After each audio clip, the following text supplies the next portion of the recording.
Fala, meu lindo, minha linda.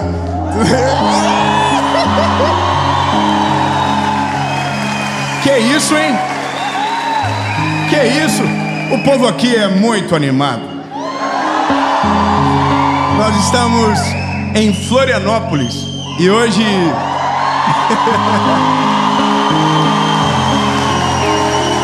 tem que respeitar. Hoje nós vamos gravar a série Vida. E a partir de hoje, aqui no nosso canal do YouTube, começa uma nova série. Uma série que eu tenho certeza absoluta que o Senhor Jesus vai ministrar ao seu coração e coisas novas irão surgir, coisas ainda maiores irão acontecer. E se você ainda não teve uma experiência com Deus de verdade, que essa série sirva de base para promover essa experiência e uma jornada com Jesus extraordinária começar. Eu só quero te pedir um favor antes de começar a mensagem.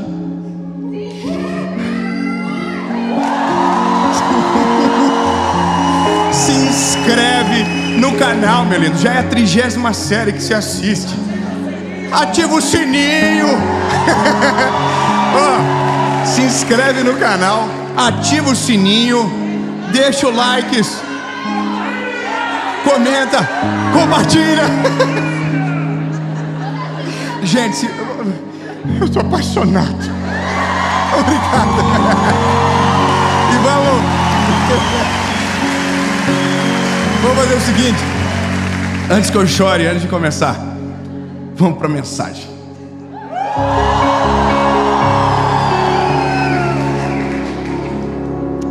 Hoje nós temos um assunto que é o tema dessa mensagem. Eu confesso para você que algumas coisas me motivaram a falar de novo sobre um assunto tão recorrente. Eu vou falar sobre ansiedade. E o tema da mensagem é ansiedade persistente. Sabe, uma coisa que eu ouvi esses dias e que me colocou uma pulga atrás da orelha e que de uma certa forma me incomodou bastante. Alguém havia dito que a ansiedade é falta de Deus. A ansiedade é falta de fé. E quando eu ouvi isso, eu me incomodei profundamente e busquei algumas respostas no Senhor. E hoje eu quero dividir com você sobre esse sentimento que assola tanta gente, que destrói tantos sentimentos, que coloca pessoas em cama, que traz desejos de morte. Eu quero que você pegue a sua Bíblia e abra comigo o Evangelho de Jesus, conforme escreveu Marcos, capítulo de número 4, versículo de número 34. Evangelho de Jesus, conforme escreveu Marcos, capítulo de número 4, versículo de número 34. Diz o seguinte a palavra: sem parábolas ele não lhes falava, e quando eles estavam a sós, ele explicava para os seus. Esse é o retrato do início de uma história. Está deixando claro que sempre Jesus se fazia compreendido, principalmente para aqueles que estavam próximos a ele. Mas aí um cenário totalmente novo aparece na história. E naquele dia, sendo já tarde, disse-lhes: passemos para o outro lado. E despedindo a multidão, levaram-no consigo, assim como estava no barco, e havia também com ele outros pequenos barcos. E se levantou uma grande tempestade de vento, e as ondas batiam no barco, de modo que o barco se enchia d'água. E ele, Jesus, estava na parte de trás do barco, dormindo sobre uma almofada. E eles o acordaram, dizendo-lhe: mestre, não está preocupado que a gente vai morrer? E ele, levantando-se, repreendeu o vento e disse: acalmem, aquieta-te, mar. E o vento cessou, e houve uma grande calmaria. E Jesus disse: por que vocês ainda estão com medo? Por que vocês ainda não acreditam completamente. Eu lido com pessoas todos os dias. Eu confesso que eu nunca imaginei a proporção das coisas que Deus faria através daquilo que nós estamos fazendo agora, que é pregando o Evangelho de uma maneira simples, para todos. E eu jamais imaginaria que um projeto que nasceu em um teto, um lugar de um restaurante, um mezanino de um restaurante, para 30 pessoas, alcançaria milhões de pessoas. E à medida que o tempo passa, algumas coisas ficam ainda mais latentes para nós que estamos nessa ponta pregando. As necessidades ficam ainda mais latentes e a gente consegue olhar pelas reações e pelas perguntas quais são os problemas do nosso tempo, quais são as aflições deste momento da vida da gente. E a pior de todas, a mais recorrente, a mais assustadora, é a ansiedade. Algumas pessoas nós tratamos através das mensagens, mas outras a gente conversa. E quando eu digo tratar, não estou falando da figura médica, estou falando da figura de conselho, de conforto em algum momento, através da palavra. Mas nós, rotineiramente, conversamos com alguém, seja num ambiente rápido, passageiro como um aeroporto, ou às vezes numa mesa de restaurante, sobre o assunto ansiedade. Agora, nessa semana, a gente teve um contato com uma pessoa muito famosa no Brasil, que estava enfrentando crises de ansiedade absurda, a ponto de parar a carreira, a ponto de desistir de tudo. Eu não estou falando de uma carreira pequena, estou falando de uma carreira gigantesca, de milhares e milhares de pessoas que acompanham e de centenas de famílias que são sustentadas por aquela carreira artística.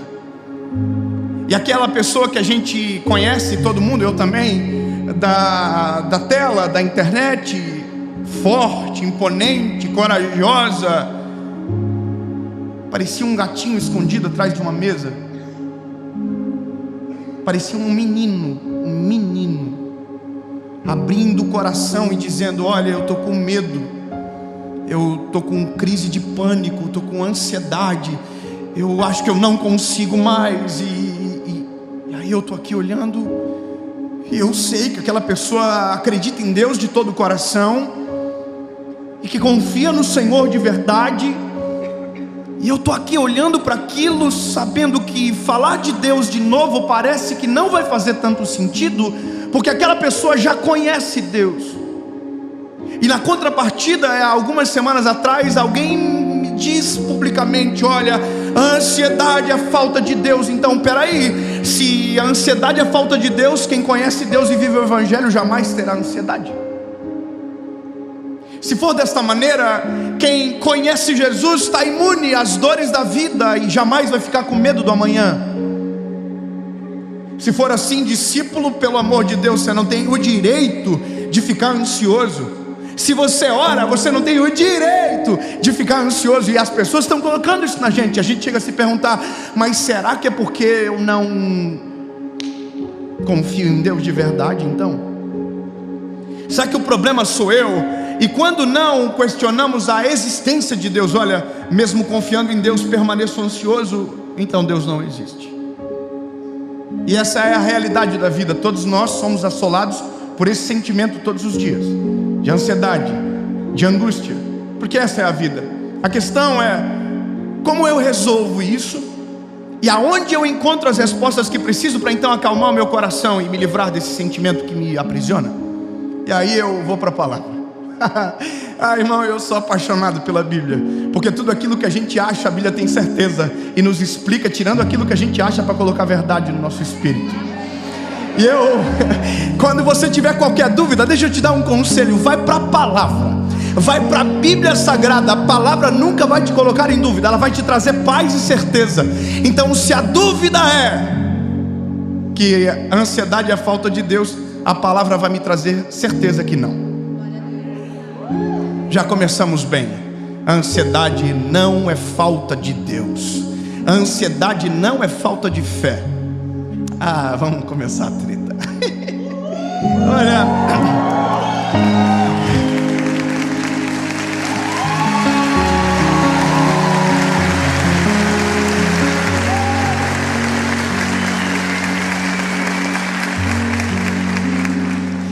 tanta cobrança que colocar mais uma é difícil. Eu estava conversando com uma garotinha essa semana, e ela me dizia das pressões da vida dela, do tanto de prova que ela tem. Enquanto ela falava, eu comecei a ficar ansioso. Eu desisti do colégio no lugar dela. E eu perguntei para ela, na sua sala muita gente toma medicamento? E ela começou a falar a lista que todo mundo que está na sala dela toma. São todos adolescentes. E eu falei assim, o sangue de Jesus tem poder. Essa é a realidade. Doenças que na nossa geração pareciam que não eram reais, quando pelo menos eu era adolescente, hoje são reais.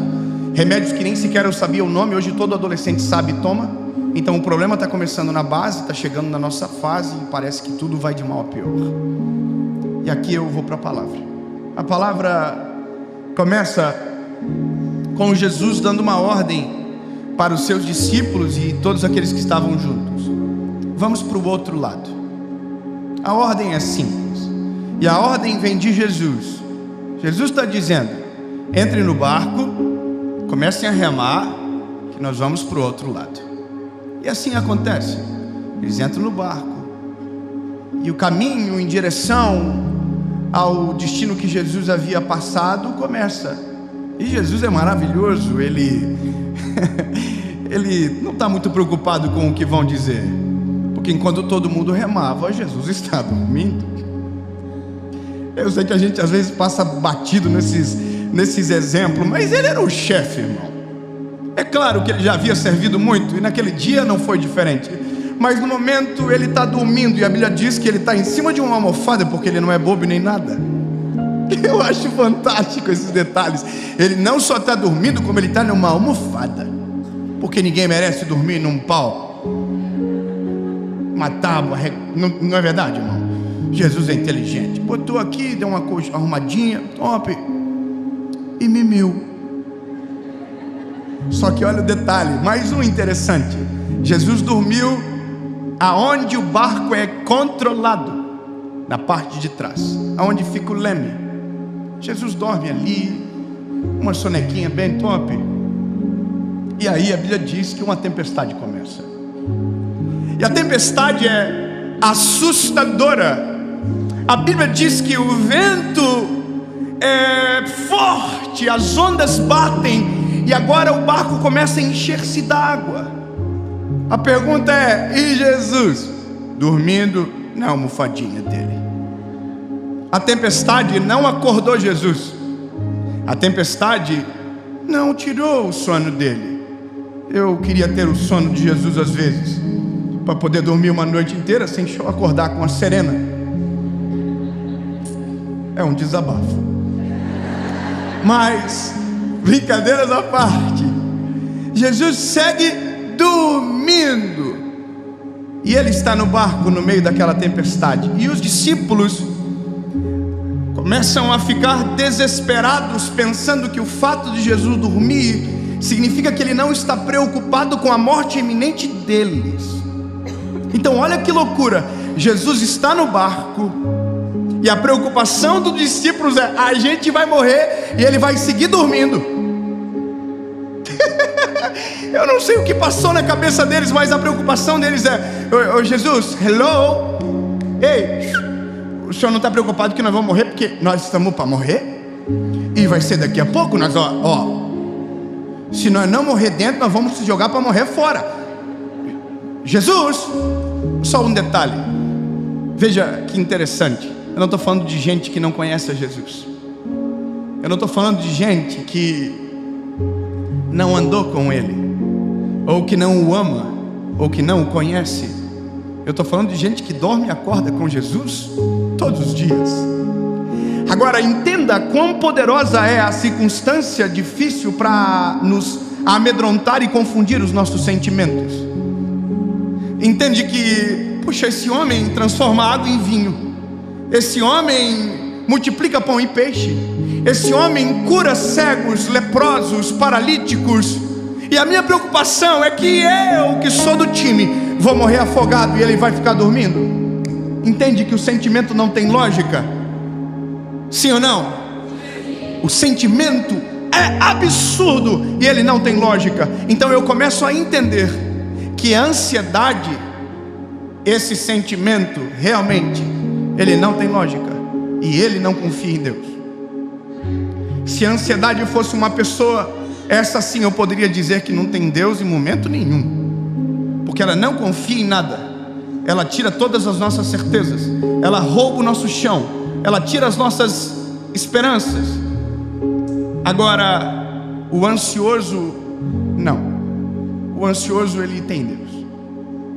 O ansioso, ele confia no Senhor.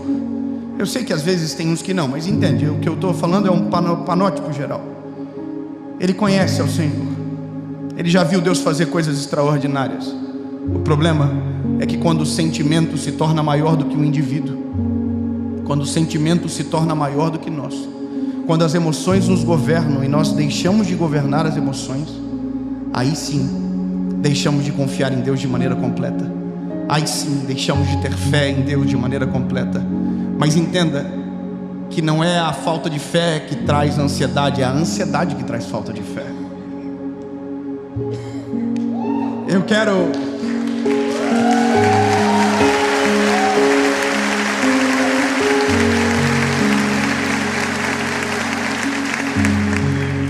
Então agora, a gente entra numa crise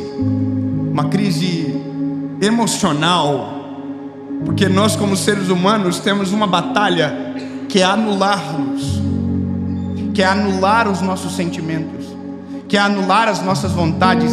E entenda, quando eu estou falando disso, eu estou falando de o que o Evangelho diz, porque não vivo mais eu, mas Cristo vive em mim.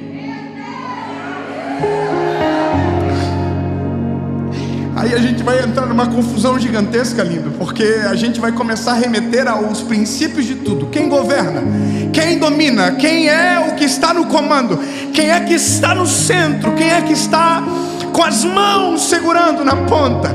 Aí, lindo, eu preciso retomar a nossa conversão, se ela é genuína ou não. Eu preciso retomar se quem governa o meu coração, a minha vida, a minha história é Ele ou não. Eu preciso retomar os primórdios, porque lá no começo, com os meninos ansiosos que estavam no barco, apareceu uma ordem bem clara: entrem no barco e atravessem para o outro lado.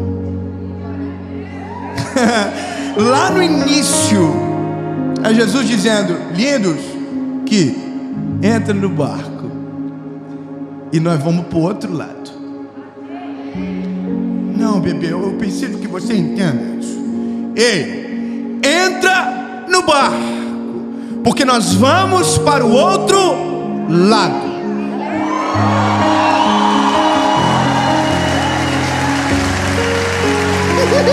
Não.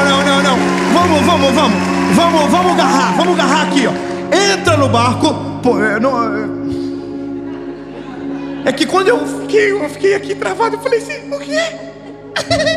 Como assim? É isso aqui, ó. Entra no barco, que nós vamos para o outro lado. Irmão, sabe por que eu estou dizendo isso? Porque podia dar um tsunami na terra, podia dar um furacão, podia cair 19 raios no mesmo barco. Não importa. Ele falou lá: nós vamos.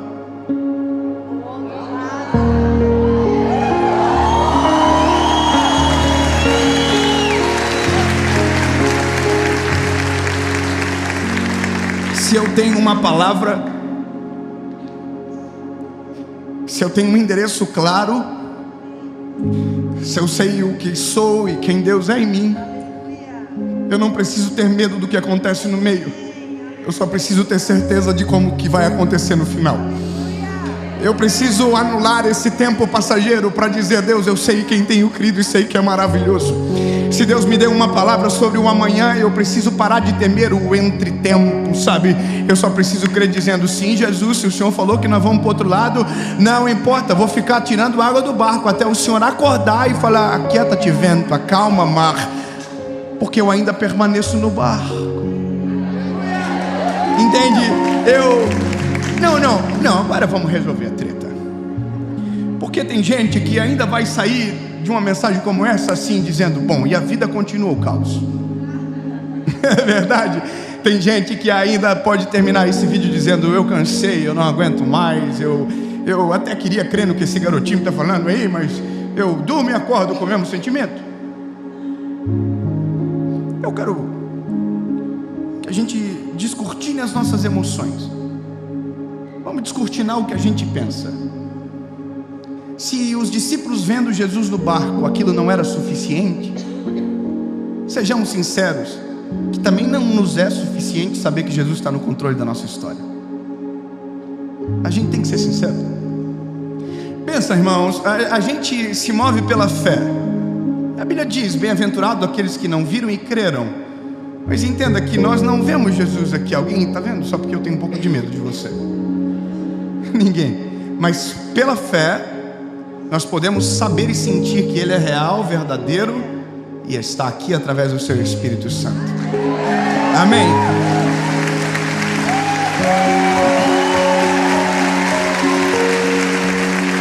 Concordamos? Concordamos? Ah, que bom. Concordamos então. Então vocês estão reconhecendo que mesmo sabendo e tendo certeza que Ele está no barco, isso não é suficiente. Vocês são ruins mesmos. Nós somos. Eu também sou assim. E eu tive já centenas de provas contra mim, dizendo que é isso que eu sou. Eu prego o Evangelho, eu falo de Jesus bonitinho para todo mundo, mas tem dia que eu estou assim: será que o Senhor está me ouvindo mesmo? Será que o Senhor está se importando com aquilo que eu estou passando? Será que o Senhor sabe das responsabilidades que eu tenho? E eu sei que Ele está no controle, porque eu já vi a prova desse controle centenas de vezes, mas sempre tem um amanhã que vai precisar que eu saiba de novo. Então sejamos sinceros, saber que Ele está no barco não é suficiente. Eu sei que a nossa humanidade é difícil, mas entenda que tem uma coisa que acalma mais os discípulos do que a própria tempestade acabando: é quando Jesus acorda.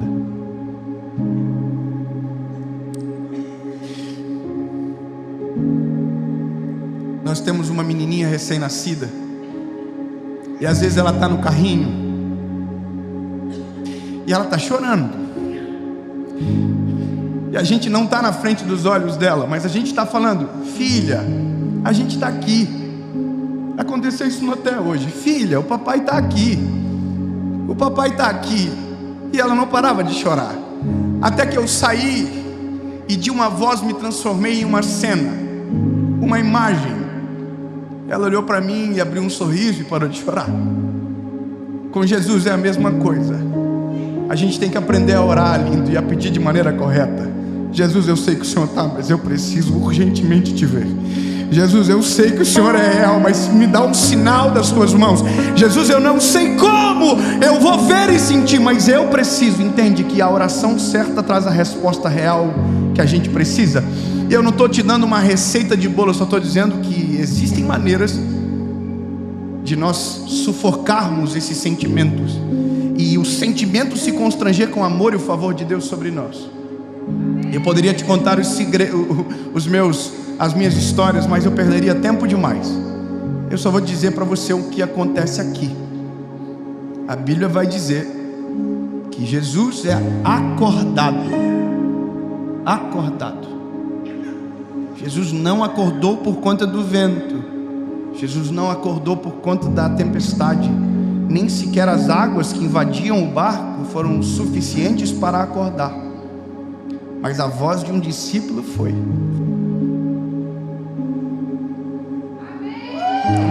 Não.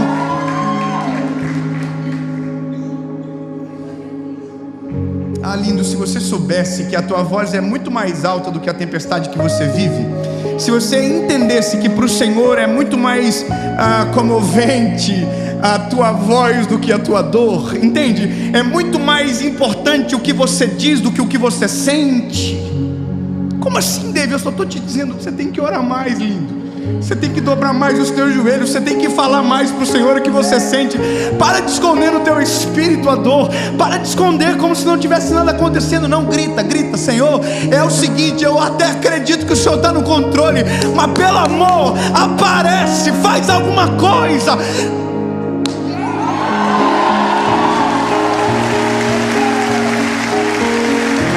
Porque se a gente não fazer assim, além de ansioso, a gente vai ser hipócrita, porque é isso que a gente quer. Deus não está sujeito às nossas vontades, mas a Bíblia diz que o Senhor não resiste a um coração contrito e quebrantado. Então, lindo, eu imagino a coragem dos discípulos, porque eles estão com medo, mas não querem acordar, porque não sabia que não vai acordar de mau humor. Acorda, mas daí nós vamos morrer. Aí um perguntou para o outro: acorda o homem ou não acorda o homem? E aí, irmão, o que nós faz? Acorda ou não acorda? Acorda ou não acorda? Acorda ou não acorda, irmão? Acorda ou não acorda? Então toma coragem você, irmão. Acorda você, acorda o mestre, começa a gritar. Não tenta esconder e fingir que está tudo bem do jeitinho que está. Não.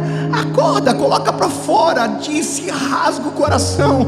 Diz para o Senhor Jesus: eu estou ansioso mesmo. Eu sou ansioso mesmo. Eu preciso que o Senhor apareça de algum jeito, preciso que o Senhor fale, mostre. Usa um profeta, me dá um sonho. Coloca esse menino para pregar alguma coisa que eu preciso ouvir agora. Mas provoca. Entendeu? Provoca, sacode. A Bíblia diz que Jesus acordou. Quem me acordou? Parece que eu vejo tudo assim, ó. Aí a palavra de Jesus é: vocês ainda não aprenderam. Sabe o que Jesus está dizendo? Isso é um processo. Vocês vão andar comigo e vão continuar aprendendo. Não resolve de uma história. Vocês ainda não aprenderam. Acalmem. Olha que legal. Jesus acalmou aqui primeiro, para depois acalmar aqui. Acalmem. Aí ele olhou para o vento: aquieta-te, vento. O que é mais fácil? Aquietar o vento ou acalmar aqui?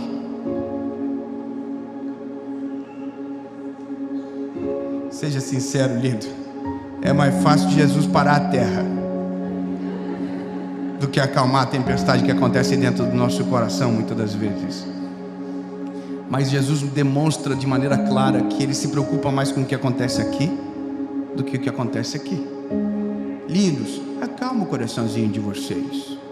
O vento, cala a boca, baixa a bola. A Bíblia diz que o vento fez assim, ó. Mas eu imagino que o coração dos discípulos ficou aqui, ó. Tudo olhando para Jesus assim, ó. Quem é este que até o vento e o mar obedecem? Quem é esse? Quem é esse?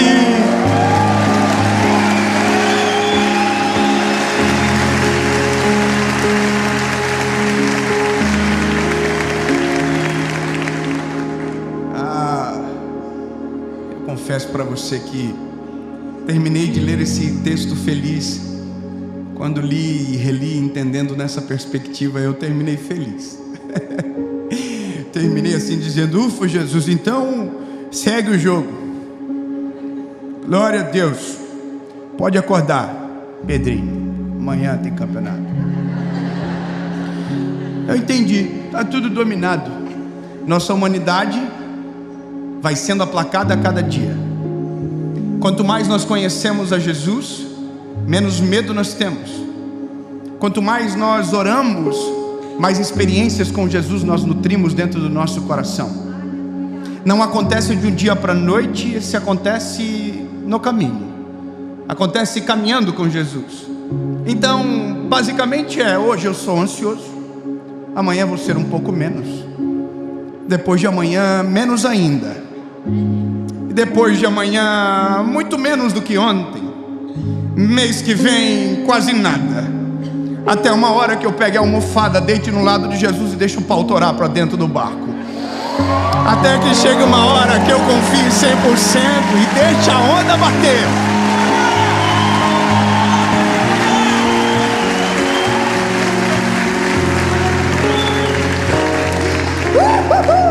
Vai chegar uma hora, bebê, que vai dar uma confusão.